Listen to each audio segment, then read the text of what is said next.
Halo, selamat pagi. Saya Kania Mailiane Pospos dari SMA Negeri 1 Luar, kelas 11 IPS 2. Dalam video ini saya akan membuat sebuah video pembelajaran, yaitu ekonomi tentang perdagangan internasional.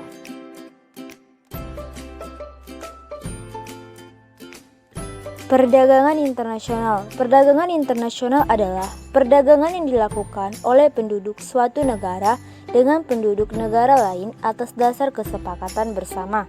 Dalam perdagangan internasional akan dibahas faktor pendorong perdagangan internasional. Kedua, manfaat perdagangan internasional. Ketiga, teori yang mendasari perdagangan internasional. Keempat, sistem kurs valuta asing. Yang kelima, cara pembayaran internasional.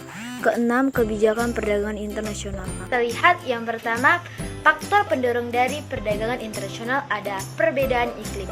Iklim setiap negara pasti menyebabkan terbatasnya potensi sumber daya alam. Akibatnya, tidak semua barang untuk memenuhi kebutuhan dapat terpenuhi sendiri oleh negara tersebut. Oleh karena itu, negara akan mengimpor dari negara lain. Yang kedua ada efisiensi.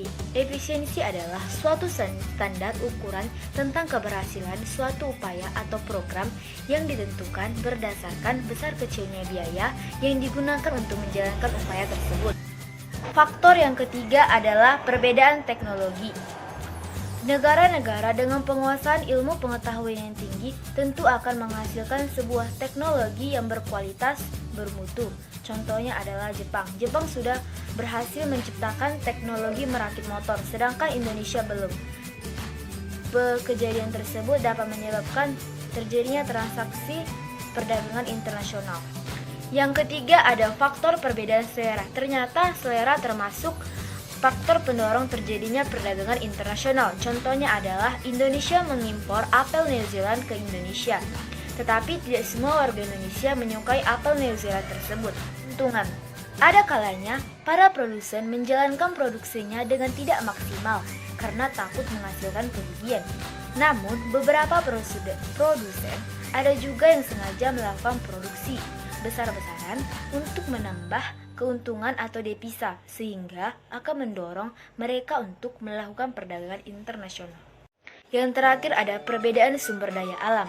Letak geografis antar negara yang berbeda-beda menyebabkan banyaknya perbedaan sumber daya alam. Hasil pertanian yang menghasilkan produk misalnya kopi, teh, pala, ataupun lain sebagainya dapat menghasilkan sebuah produk yang baik untuk diekspor dan diimpor ke negara lain. Hal tersebut mendorong terjadinya transaksi pertukaran atau terjadinya perdagangan internasional. Manfaat perdagangan internasional yang pertama memperoleh devisa negara. Kegiatan ekspor-impor yang menjadi kekhasan aktivitas perdagangan internasional dapat menghasilkan devisa bagi pemerintah. Yang kedua, memperluas kesempatan kerja. Hal ini terjadi karena terbukanya kesempatan kerja baru.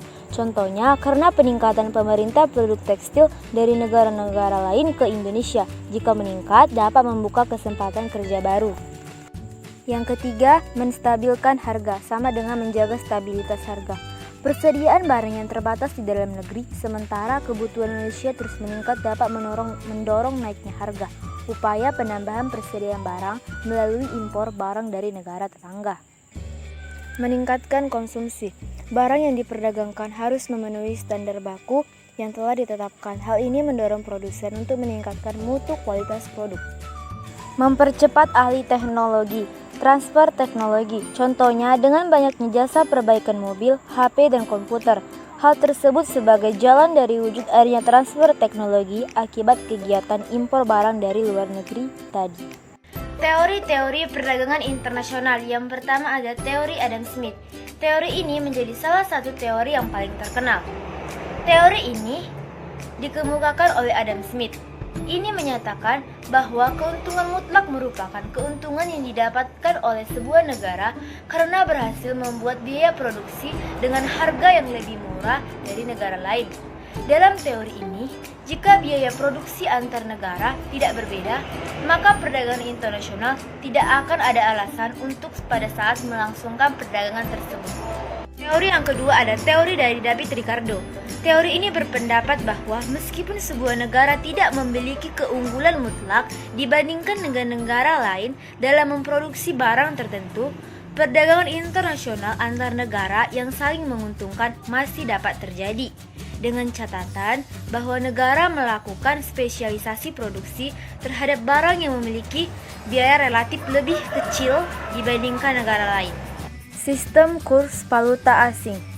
Jumlah satuan mata uang yang suatu negara diperlukan untuk mendapatkan satu mata uang asing.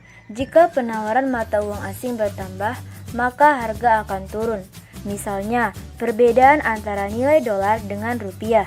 Jika banyak dolar di pasaran, otomatis nilai dolar ke rupiah akan melemah. Sebaliknya, jika permintaan mata uang asing bertambah, maka harga akan naik. Jika permintaan terhadap dolar bertambah, otomatis peredaran jumlah dolar akan berkurang di pasar.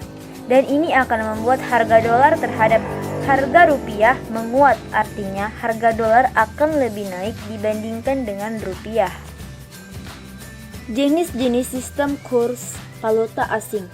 1. Sistem kurs tetap, yaitu ditetapkan oleh pemerintah.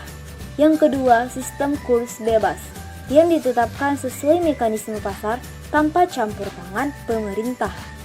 Jadi, pasarlah yang menentukan masalah apakah harga suatu mata uang tersebut naik atau turun, sesuai dengan jumlah mata uang yang tersebut yang beredar di pasar. 3. Sistem kurs mengambang.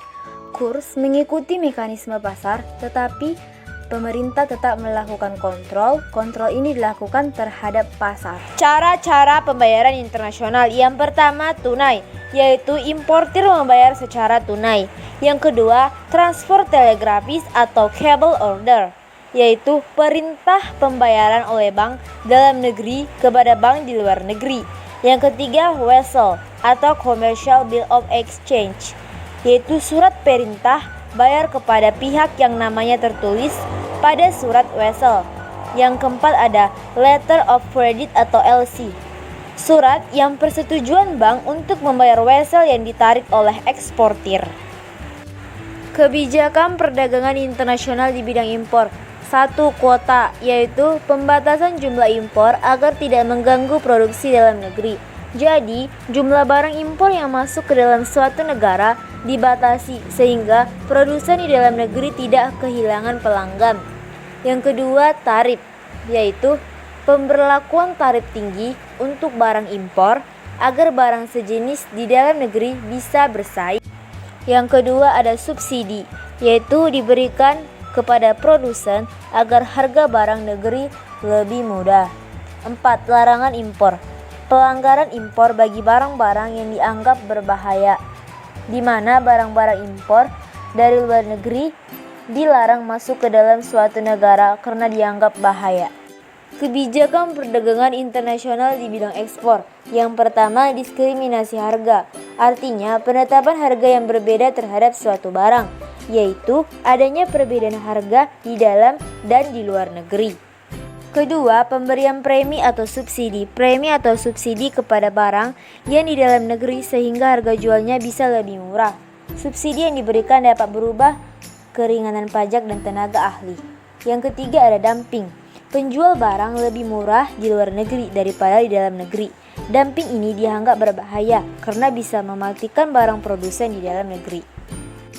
Keempat, ada politik dagang bebas. Artinya, memberikan kebebasan kepada barang-barang ekspor yang dari luar negeri. Terakhir, ada larangan ekspor. Diberlakukan untuk barang-barang tertentu karena kawasan politik ekonomi atau budaya.